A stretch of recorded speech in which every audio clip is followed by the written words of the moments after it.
What's up, everybody? My name is Shannon Howell, singer songwriter. I want to give a huge shout out to 24/7 Magazine. Yeah, 24/7 Mag. I'm in this edition. We're here with 24/7 Magazine. Mhm. Got Shannon Howell in the building. How you doing today? I'm doing great. How are you? I am doing well. That's awesome. Okay, so first off, let's talk a little bit about your background and how you grew up and where you're from. hmm Well, I'm from Indianapolis, Indiana. I grew up in a huge family. I am the oldest of four children, but my mom has like 10 brothers and sisters. My dad has like nine, eight brothers and sisters. So we come from a huge family. I don't know how many cousins. But I am a singer and I've been singing since I was like 5 years old. So So did that start in the church? As a lot of us, a lot of people who sing, that's kind of hmm how it began. not actually, no, it Okay. didn't start in church. Really just I don't know where it came from actually. I watched movies like Annie and back in the day my mom, loved music. So she would play um all the popular music back then and I would sing back then, as a little girl, like Let Me Be Your Angel and all these grown up songs. And from five, my mother, my aunts, uncles, everybody had me singing for everybody. Shannon, go ahead and sing. You know how it is when people discover that some child has a talent. Yes. And so from there, I was just singing all the time for family. And then I started singing at church, of course, eventually when I became old enough to do so. So we've had a conversation before about your Mm-hmm. music in particular. Mm-hmm. Obviously that was the short version of the story. Mm-hmm. So kind of explain what life was like growing up. Even prior to, I know you say you've been singing your whole life, but Uh-huh. prior to actually pursuing it, like Mm-hmm. growing up in Indianapolis, what was that like for you? Growing up in Indy, I actually had an amazing childhood. I had so much fun because I had so many cousins. And, I come from a very loving family. Not saying that everything was always sunshine, strawberries, and cookies. No, we had our share of problems and issues and things like that. But I grew up, very smart, straight A student, always wanting to do good in school and always wanted to, you know, be, be good, be a good kid. Like that's all I wanted to do. I just wanted to be a good kid. Um, but as a teen, I started liking boys, of course. And I ended up getting pregnant as a teenager. So my life transformed from being this scholar on our way to college, had all these scholarships and ready to go. Like I had my life planned out. Music was not a part of it at that time when I was a teenager, as far as pursuing it full on. Um, I was just, really into books and education. So when I became a teen pregnant person, it kind of just changed my whole direction, my whole perception of life and things like that.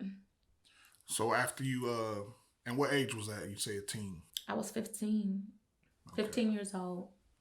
And that's I guess in a lot of communities it's common. My mother was pregnant with me at 15. Really? Yeah, and Mm. she ended up joining the military like Mm-hmm. right after. I probably stayed with my grandmother for 3 years, and then that's why she was in basic training and things Okay. like that. And then Mm-hmm. excuse me, she joined when I was 3. I stayed with my grandmother until I was 6. Okay. So then after that, then she came back, and then we moved to Alabama. Got it. So Okay. in the community, obviously she had to make a decision, just like you're saying. You basically change your trajectory of things. Mm-hmm. Mm-hmm. How, in what ways did you change? From that period. Considering, was college no longer an option at all, or did you just have to make some adjustments to keep moving forward? Mm-hmm. So I had to grow up, I had to become an adult at that time, meaning going to school was just not enough. I had to work. So at the time, thankfully, and everything happens for a reason. Everything happens, it has a purpose behind it. And I've always felt like God has had favor over me. So right when I did get pregnant, I had Shelby, my daughter, over Christmas break. So I literally had my baby over Christmas break, went right back to school after the Christmas break was over. But at that time, my dad had got laid off from his job. And so the reason that I didn't miss a beat was because my dad then kept Shelby for me. And it just so happened he was laid off. And so him getting laid off, then keeping my baby for me allowed me to finish out the school year and things like that. But then life took a turn even then, and I left home when I was like 16 years old. And so, I stayed from family member to family member's house, but I continued to go to school, whether it was by bus, walking. I didn't care. I was determined. So I still wanted to go to college at that time. I still was not thinking like music was ever going to be an option for me. And I felt like I still could go to college. And so, the disappointment in myself of becoming a teen pregnant person, a teen mom, I should say, it was really heavy on me for all of that time. So, living everywhere and catching a bus to school and then catching a bus to work and then catching a bus to go get my baby after school, then getting up in the morning and do the same thing over and over again every day.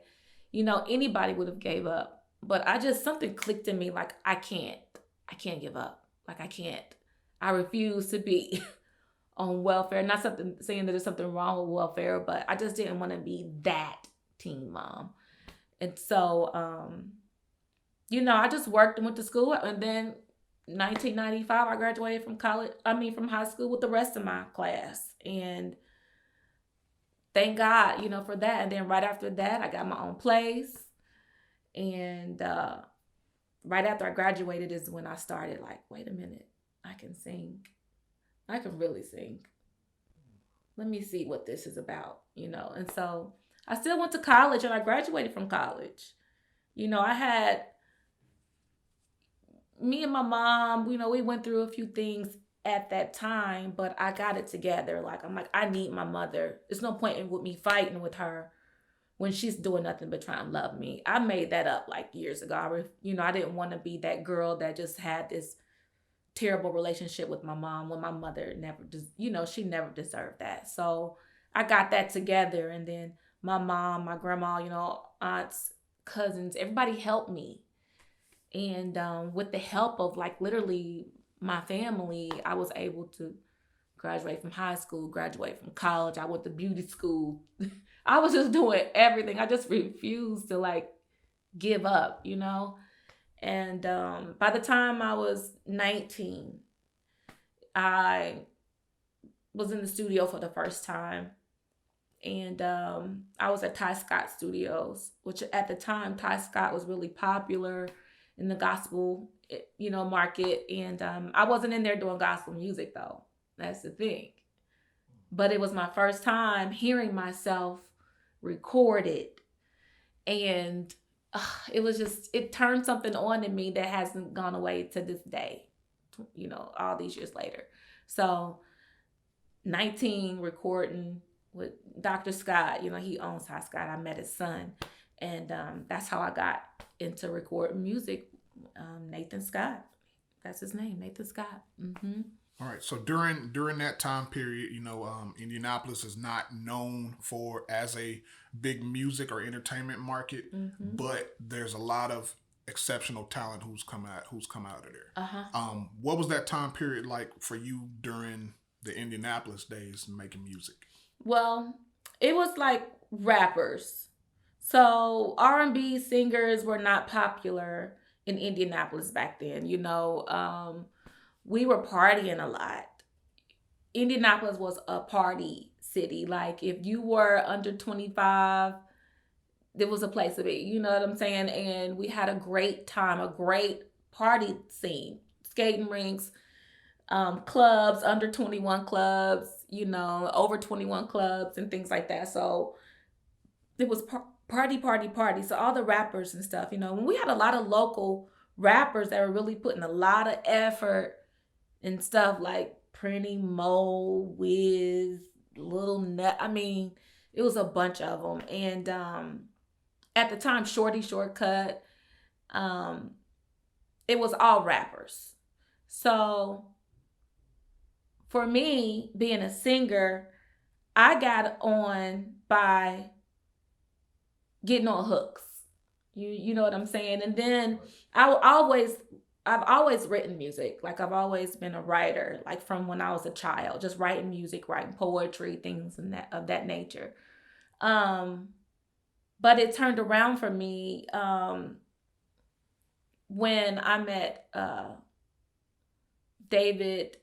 I can't think of David's last name, but he's in A Few Good Men. He's gonna kill me for this, but I know his last name. It won't come to me. But David, okay, A Few Good Men. You remember that R&B group from back in the day? So A Few Good Men. I think they were signed to LaFace Records. They were from Indy, and they made it. They had a song out that was popping, and when David came back, what the heck is David's last name? He's gonna kill me. I'm sorry, David. But he got me in the studio and got me writing, and I started writing songs for me and for other people, and now I wanted to record my own music after that. I was tired of singing hooks and then doing stuff for other people. I wanted to record something for myself. And so I did a little recording with David and Kevin over there at that studio. But then I met Lucky, and we had a talent show every year there called the Guy Black Talent Show. It was a big deal in Indy. Like they sold tickets. I mean, it was everything. And I made it to the talent show. You had to audition for the talent show, and I made it. And with that, that was the first time I ever sung in front of a huge crowd of people, like an auditorium full of people. And so I did that. Then I started working with Lucky and Shorty. And when I started working with Lucky and Shorty, it was a time where, like I said, there was not R&B people. There were a few girls that were out there singing and stuff, but it didn't seem to me like they were like pursuing nothing. But me and Shorty got in the studio after Lucky introduced us, and we wrote a couple songs together. And after we finished them, they were amazing. Everybody loved them. And so one day we were sitting in the studio and we was like, we should just take this up to the radio station to see what happens. And Shorty was like, let's go. We literally got up, got in the car, took the CD, wrote our information. That's when you wrote your information on the CD still. And took it and put it in DJ Rec 1's mailbox at 96.3 radio station in Indiana. And he actually called me. He actually called us back. And from there, in that little short period of time, he called me into the radio station to do an interview. He played the song on the radio. It was called Wait on Me and Shorty. And then my life changed drastically after that as it relates to the music. Like, I was the only female singer in Indianapolis at that time that had a song on the radio. I was performing at every single function, event Indianapolis had, every club, whatever you could think of. I was getting on songs with other people. We were selling CDs. At that point, we were still selling CDs back then, putting them in the record stores. Back then, there were still record stores. And it was just huge. It literally changed our lives. Like, we were on a couple of radio stations. We did a couple of radio interviews in Indiana. And it was just something different as it relates to R&B music locally there. So I feel like I contributed to that turn of where the focus was off of the hip hop and rap and kind of making the R&B people come out and try to pursue something and get their songs on the radio and stuff like that. So that was my experience in that time frame in Indiana where, you know, when I was at that age and pursuing my music initially. Okay, so, you know, even as a entertainer, you know, in the city of Indianapolis, it has its ups and downs. You know, a lot of people feel like in order to get really where they want to go, they have to move. So, what prompted your transition to Atlanta? So, the last show that I did in Indy, it was in Broad Ripple at a bar there. And the idea was to invite all the newspapers and radio personalities, DJs, and things like that, and people. And so it worked, you know. Radio personalities came, DJs came, the DJ that was on the radio came, and Shorty and I and Slick, Lucky as well as Candy, you know Candy, we pulled it off. And after all of that, you know, I was up there singing my songs. I had 4 little songs back then. 4 little songs, you know, and I was just starting. So I look back at those videos now and I'm like, oh my God, I can't believe people really like that music, you know, but they were singing my songs back to me. You know what I'm saying? So I would be singing and then I could put my mic out to the crowd and they would know the next couple of lines. And when that happened, took me somewhere else. Like, this thing is stages. Like, when you start, like, when you decide that you want to pursue music, it becomes a part of your soul, like everything that you are. And so different things would happen that would cause me to get deeper and deeper and deeper into that music thing. And when I heard them people singing my songs back to me, like a crowd of people, I was like, I really got something. So I felt like I had something when I was on the radio. Like, I'm still going to work every day. I get off work 5 o'clock, Mickey Ficky Mix, Wait on Me is on the radio. I'm like, well, wait a minute, is that Wait on Me? You know? And so stuff like that, it was coming to me then. You know, I was like, okay, I have something. We got something here. Okay, we might have something here. And then to have that show and hear all those people singing my songs back to me, I was like, this is it. Like, this is what I'm supposed to do. And I just felt like there was nothing else I could do there in Indy.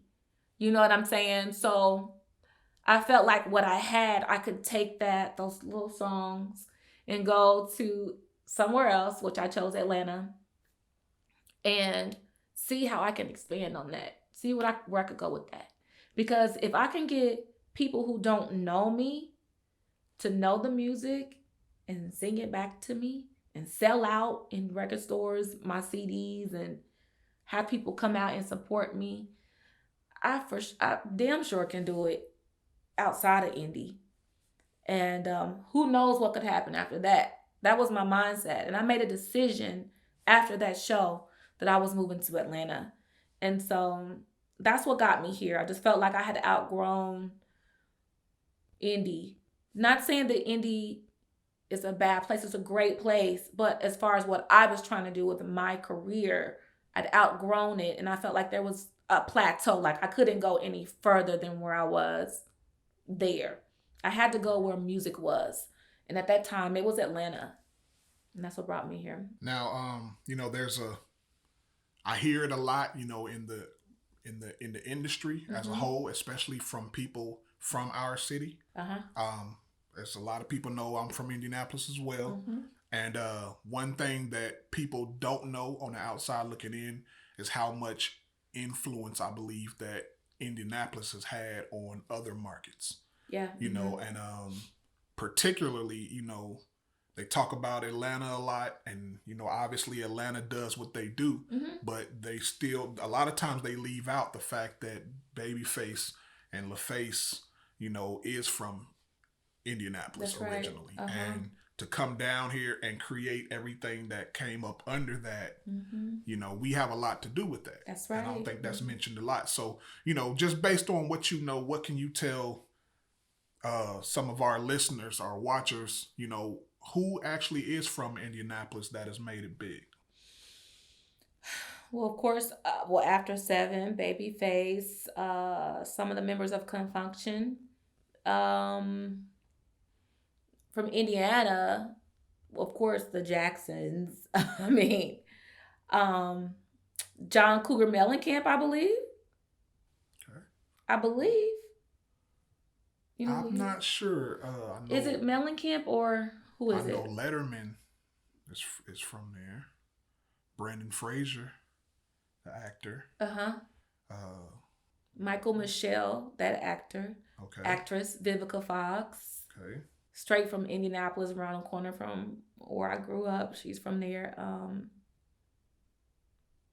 almost positive that John Cougar Mellencamp is from there. And see, I'm learning all the time. I'm finding out new people as the years go by. Mike Epps, of course. We have Mike Epps, Yeah, of course. Like it's a long list, and a lot of times people are just like yourself, myself. We feel like there's only a certain level we can get to, so then we branch out. Yeah. But there's an large amount of talent coming from our city and state, and I think we don't always get the proper credit we deserve. Not at all. Right. I mean, the Midwest period. I mean, you got to think about we're right there, like Detroit. I mean, the Midwest period. The musicianship there, the singing. It's almost like the Midwest kind of created this R&B sound. And that never really gets mentioned either. People were moving to Detroit from Indy because the Motor City,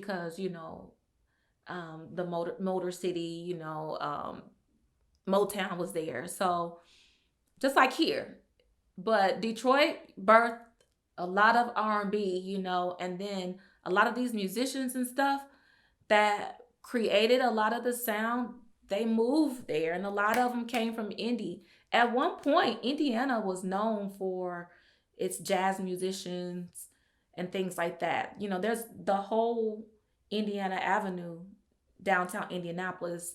The Avenue is what they used to call it back in the day, was full of Black musicians and a lot of history, a lot of things. A lot of people moved there because it was popping for Black people. Madam C.J. Walker, I mean, and so I'm very proud to be from Indy. Like, I'm so grateful to be from a place that raised me, and I had an amazing childhood. I had so much fun. I literally had so much fun. Because I think back now and I'm like, I had so much fun. And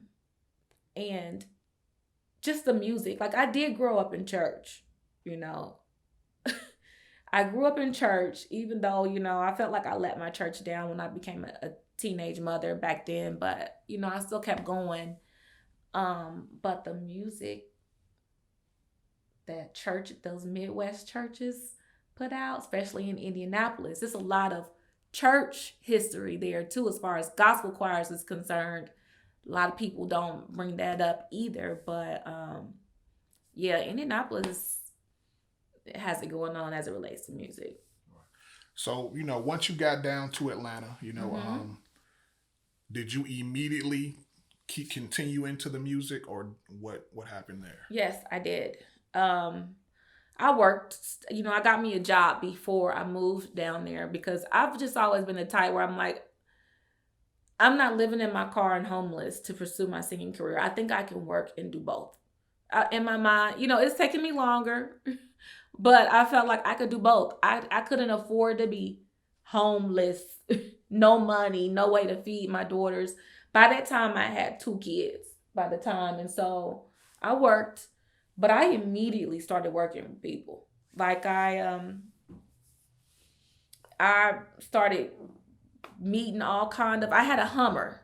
back then, right? And so when I moved out here, I moved here with this big old Hummer, and so when I pulled up to like the Velvet Room or all them clubs, I was valeting. I spent every penny of my money valeting and VIPing in Georgia.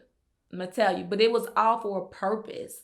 I knew that I had to get next to them people, and I knew the only way I could do that was in the club. I didn't know what was going on down here. So that's how I got plugged, to a lot of people. Pulling up, valeting in the Hummer, me and my girl, we was pulling up, and guys would be like, damn, who is that? And somehow we always made it in the VIP. And I met Jazzy Faye, I met Teddy Bishop. Back then, Teddy Bishop was a big deal. You know who Teddy Bishop is? I don't. So he wrote the Boomerang, almost all the songs on the Boomerang song soundtrack. There you go, and here I come. He wrote that. He wrote all kind of stuff, and so a lot of producers I connected with in the club. So I was immediately rubbing elbows with all them big people, and started getting in the studios with them, and saying, I sing, I write, oh, okay, well, let me hear you sing. Okay, well then write to this. And oh, you know how to do background vocals? And I'm gonna be honest, I learned how to do background vocals by listening to Michael Jackson, Brandy, Earth, Wind and Fire. That's why my favorite people, Earth, Wind and Fire, Michael Jackson, Brandy. I learned how to do background vocals listening to them, and I became popular for doing background vocals first. And so I got in the studio all the time working with different producers, big names. I started doing country singing and all kind of stuff back then. And then finally, I hooked up with the LeBeau boys, G and Jim LeBeau, which they're from New Orleans, but they grew up in Indy. And G and Jim did a whole CD on me. And so, I finally got my own project done here through G and Jim and another producer named Rafa as well. And so that took me to, a whole nother something after I got that project done. Right. Now, sometime back, I believe around the time, I guess, when we first met, we had a discussion in regard to the music business as a whole, and you mentioned working with different artists, and if I'm not mistaken, you can correct me if I'm wrong, it had something to do with maybe being burnt out at the time. I'm not sure, but I do remember having a conversation about working with different people, and then the business sides of things that may not have been, I guess, exactly what you were wanting. For sure. I mean, I was used and abused. Trust and believe. I mean, I don't really talk about, you go to studios and the first thing people start running off is their catalog and who they've worked with. Oh, I know this when they start name dropping all that. I don't do that because what good is it gonna get me? That's how I feel like it. My business just wasn't together. I just wanted to get on. So you probably hear my voice on so many background vocals for so many people. But at the time, I was afraid to ask for split sheets and this, that, or the other, because I felt like they wouldn't want to use me at the time. At the time I was scared, and, fear has led a lot of wrong decisions that I've made, but I felt like I'm in here. I don't want to say or do nothing that's going to get me out of this room. Oh, dang, I'm working with this one. I'm in the studio actually with this big artist. And I'm like, okay, I'm not going to say nothing to get me put out the room. I don't want to bring up no business. I'm just going to go with the flow like everybody else is. Come to find out, everybody else had their business together and I didn't. Hence why some people are Grammy award-winning singers and songwriters now that I've worked with in the past. And me, I'm still, trying to get there. I got to be at work in the morning and I'm here, it's 3-4 o'clock in the morning. I'm still in the studio, and everybody else is getting paid and I'm not. And so I started carrying around split sheets and you know what I'm saying? Like all kind of stuff. Like I got my own publishing company and started really like being more business minded as it relates to being in the studio and asking for money. Well, I need a work for hire fee. If there's a work for hire fee, right? I can't just keep coming here for free. I got 2 kids, and so once, and then only on top of that, I really wanted to do my own music, and I've always made that known. Well, what do you want to do? What is it that you want? Guess what people always say? What is it that you want to do? I want to sing. I want to do my own music. I want to record my own music. I'm a singer. I'm a writer. As you know, I'm really good in recording. You got me here singing backgrounds. Okay. Well, I'm going to help you. I appreciate you coming here and I'm singing backgrounds for people who don't deserve it. That's getting all this, you know what I'm saying? All these people pouring everything into them, and then where are they today? But I just kept doing it. Excuse me. And I just kept getting overlooked.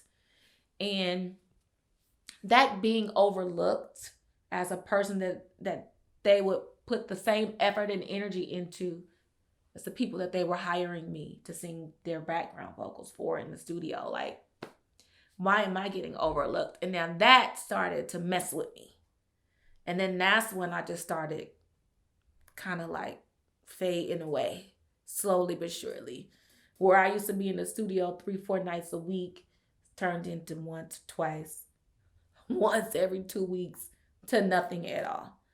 And so, that was that transition right there. Well, the music business, the entertainment business as a whole has a way of breaking people down. You get in it for the love.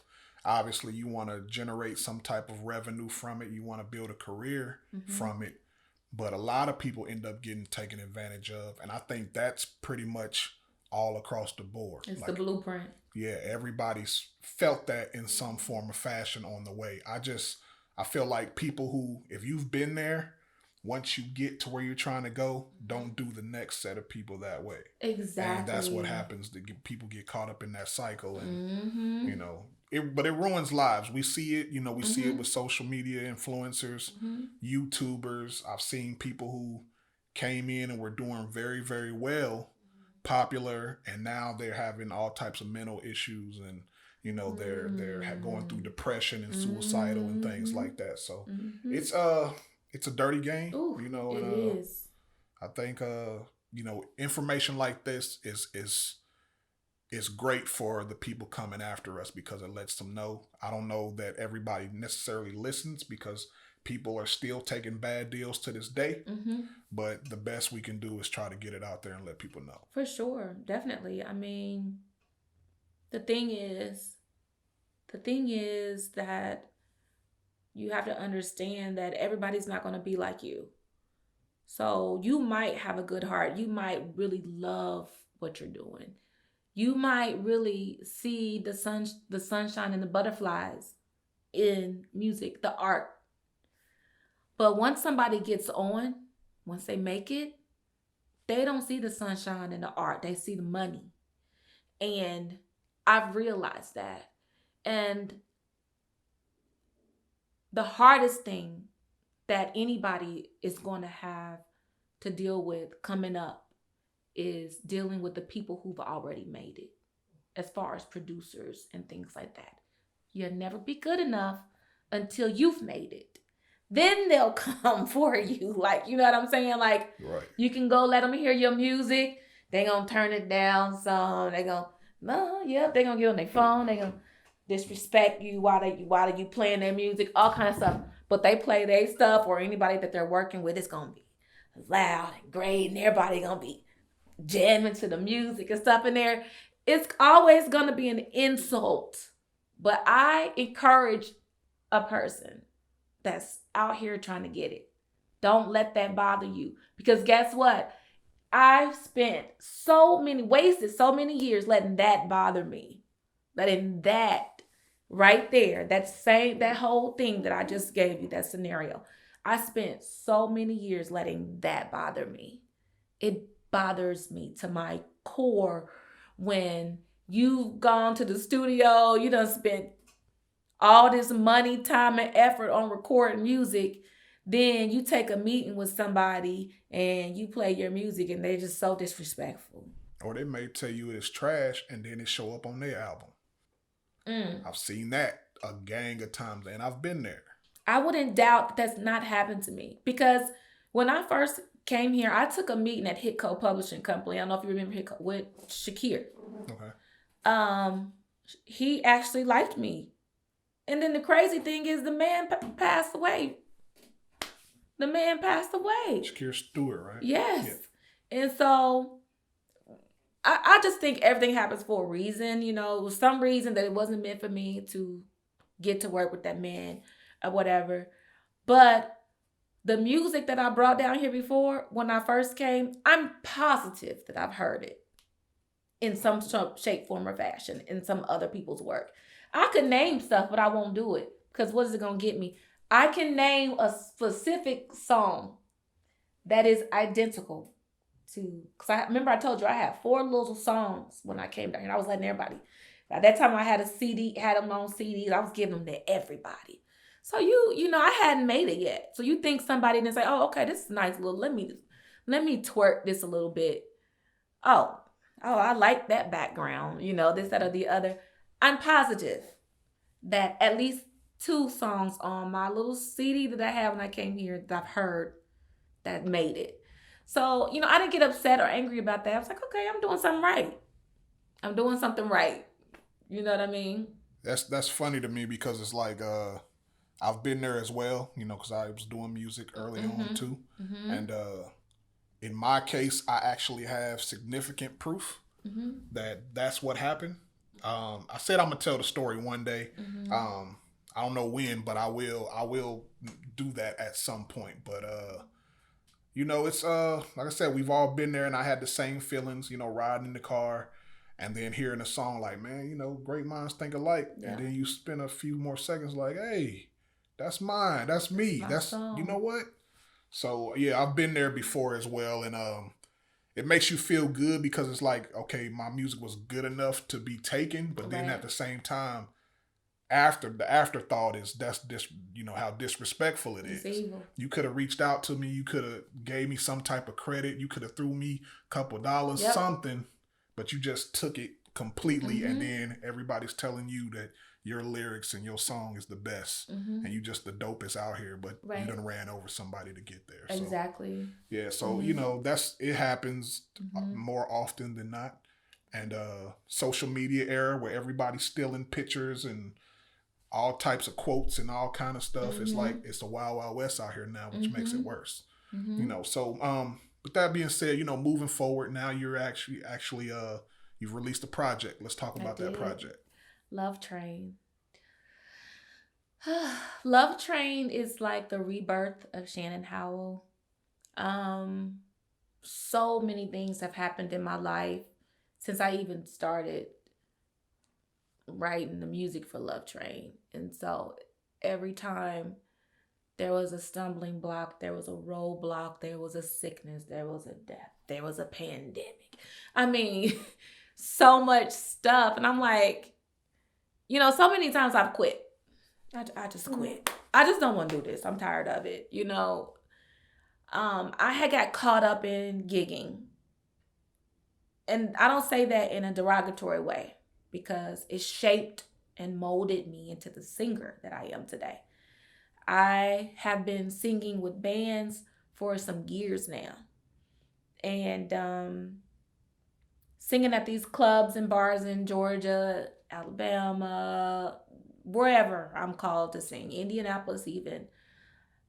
It kept my love for the art of music alive, even though pursuing a singing career, like recording my own music and things like that, had died. It died. It was there, but the heartache, the hurt, the disappointment from people kind of took away the desire to want to be in the public eye. But when I perform with all of my heart. I wouldn't care if I was in a wing spot performing. I was performing with all of my heart. Like every song, I picked songs that I was passionate about. I picked songs that made me feel a certain way. And I know if they made me feel a certain way, they were going to make the audience feel a certain way. And one day I stopped doing that. I stopped. I was like, God, what is it that I'm supposed to be doing? Like I can't figure me out. The only thing I've ever done is worked at a bank and pursued a singing career. That's it. Boom. What do I do? This music, it won't leave me. It won't leave me. And every time I say I'm done, I don't even want to record. I'll come to the studio. You can pay me $75 an hour to come and write or to come and coach or help with background vocals and things like that. But I don't want to do my own music. And I met DK. So DK is a producer that I did this new project with. And DK's a great producer. And he's the one that said, when you gonna put your own stuff out? And I was like, I don't really want to put my own stuff out. I don't. I'm done with that. I mean, I'm never gonna be good enough. I'm never gonna be pretty enough. I'm never gonna be thin enough. I'm my voice is never gonna be like the rest of these girls out here that are singing. I'm a walking F up. I'm not good enough. And he was like, you sound crazy. You sound ridiculous. And he was like, every time you do something, everybody loves it. He was like, you're a great writer. He was like, you just sound crazy. And so he started giving me tracks and stuff some years ago. And I would record something and I would fall off, record something and fall off. But Love Train, when he gave me the track for Love Train, hey, I'm working on this track, boom, boom, boom, let me send it to you. No, I was in the studio. And I was like, he was going through tracks. And I was like, whoa, wait a minute. What was that? And he played it. And I've had the pleasure of singing backgrounds for Confunction. And Confunction, because one of the members are from Indy. Felton. He's from Indy. And I got to know him when I was in Indy. And when I got to sing backgrounds for him all these years later, it was like, oh my God. I'm singing backgrounds for him. And when he played that song, I had just been praying, like, God, please tell me, because I was depressed. Like you said, people get depressed because it's like everything that you've dedicated your whole life to is like, for what? I was sad, depressed, everything. He played Love Train. And immediately it made me think about Felton. And he always told me that you have a beautiful voice, an amazing voice. He always told me that. And he was like, you could be as big as Aaliyah. That's what he used to tell me back then. And that's kind of the melody that I created with it. So that's Love Train by Confunction. And I immediately wrote in my head that song. And then as I started writing it, I just felt something happened to me. If something happened to me, and I told DK then, I said, this song is going to change our life forever for the good. I'm telling you, I know it. I said, this song is going to go viral when we put it out. And it's going to change our lives forever. Everything that I've worked for, I don't know what you've been working for, but everything that I've worked for is this song is going to make it happen. And we did that. Then he started making other songs and things like that. We came up with an EP. I was supposed to release the EP March the 17th of 2020, 317, because I'm from Indiana. So that was kind of me paying homage to Indy by releasing my project on that date. But then COVID came. So got pushed back. But then I had COVID. And believe it or not, I don't even like to say this out loud. I had it twice because people don't believe me. But I literally had COVID twice. I had it in March and I had it in September. So I'm like, what the? Now, right when I paid all this money for a photo shoot, I'm on it. I'm like, okay, COVID, I beat you the first time. You ain't got me. You can't get me. Ain't nothing holding me down, hold me back. I'm still pursuing this album. Paid all this money for this photo shoot, this, that, or the other. Boom. I get COVID again. I'm like, okay, got it. I give up. I give up. I mean, what else can happen, God? I mean, I'm really trying here. Like, please, if you don't want me to pursue my singing career, take it away from me. Like, Right. take the desire away. Take the desire away. And all this stuff started happening. It was like God saying, no, I felt like God really shook me and said, girl, get it together. Be quiet. Go. Do what you're supposed to do. Get this done now. And literally, I think he moved through DK because DK was like, what are you going to do with this music? And I was like, let's release it February 14th.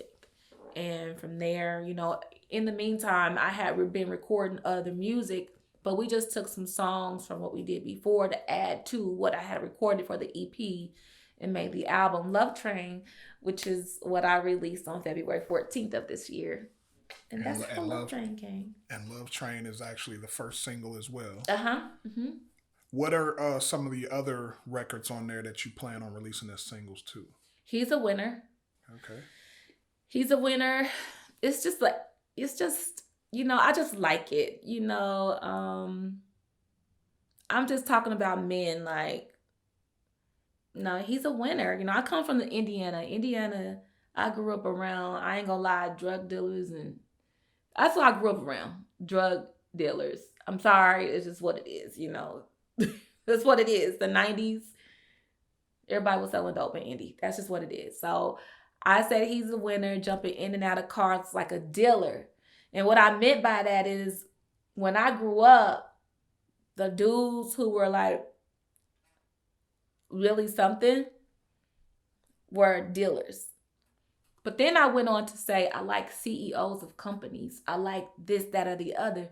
I want to give it up to the men who are good, the men who are coming up, the men who are out here doing it, owning their own businesses and things like that. So that's why He's a Winner is the next project after this. Because it's just big up in men. Not saying that you are a dealer, but you know what I'm saying? It's like, go get it. You got it. I see you out here, you know, doing your thing. That, and then thick side of love is what I'm going to do after that. Great record. And that's just sexy. Great record. Thank you. All right, so how can people find this project? So Love Train by Shannon Howell is on all digital platforms. Amazon, iTunes, Tidal, Spotify. You can even make a TikTok video, look at their catalog. All my songs are there. Instagram, my songs are in their catalog. Facebook, you can go in. You know how people make videos and they select the music that's in the catalog of Facebook, Instagram, TikTok. I'm on all of that. Pandora, I mean, name something, I'm on it.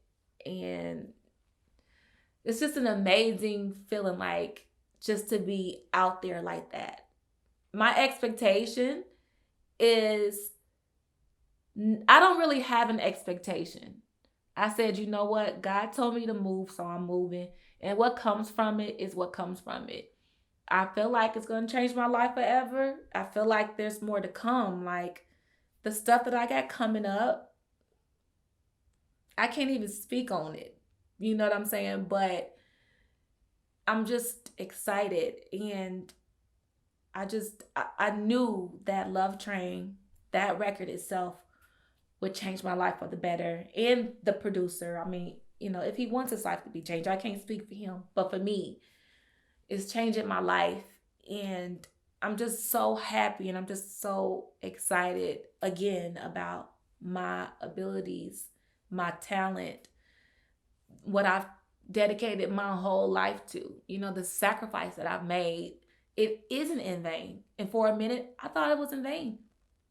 Come to find out it's not. And, I'm just, nothing can break me right now. Like, I'm so beyond anything. I feel like I got a gang of angels around me right now. Like, what's up, negativity? Oh, don't even try it. I feel like right now I got my security around me, like, and it's the angels, because I literally feel like a different person.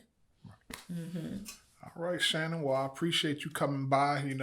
Thank you. The music sounds great, and we're looking forward to helping you get this out here. Thank you so much. I really appreciate you. 24/7 Mag supporting me and everything. So thank you. Gotcha.